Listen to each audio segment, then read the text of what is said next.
Magandang araw po sa lahat. Welcome to my channel.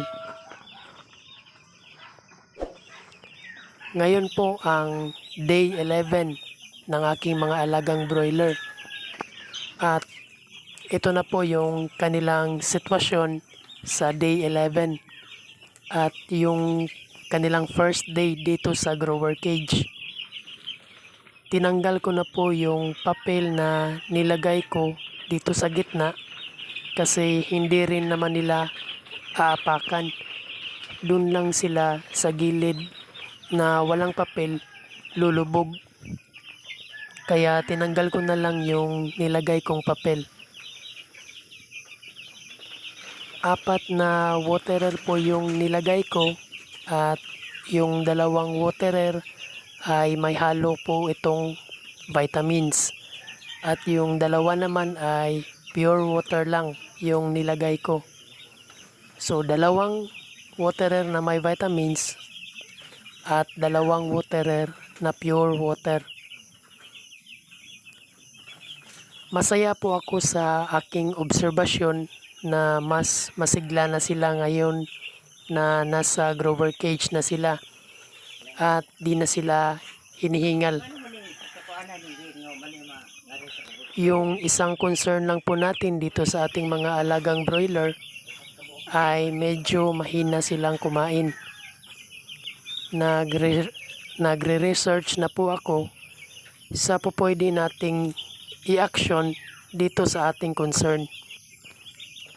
Binuksan ko po ng bahagya yung trapal na nakabalot sa ating mga alagang broiler kasi ngayon po ay medyo mainit at para yung hangin ay makapasok sa loob at hindi sila masyadong mainitan.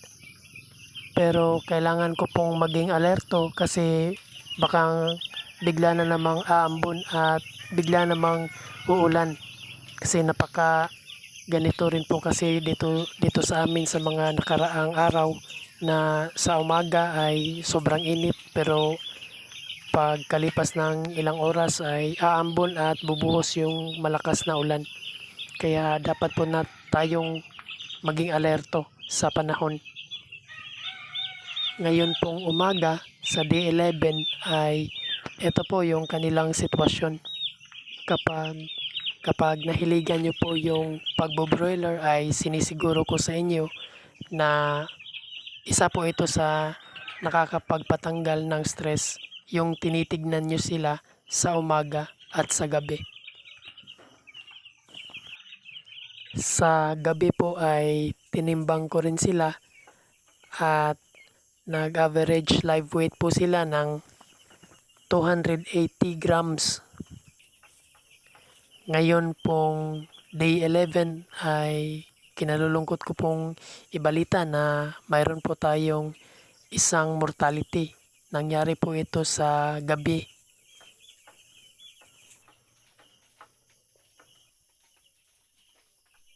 Sa gabi po, sa day 11 ay ito po yung kanilang sitwasyon. Yung trapal po ay ibinalot na natin ulit sa ating kulungan. Marami pong salamat sa lahat ng sumubaybay sa ating mga videos mula arrival hanggang ngayong day 11. Salamat po sa walang sawang suporta na binibigay nyo dito sa ating channel. At kung hindi pa po kayo nakasubscribe ay please subscribe at hit the bell button para maging updated po kayo sa mga videong i-upload ko tungkol dito sa alaga nating mga broiler. See you sa day 12 mga solid kabantres.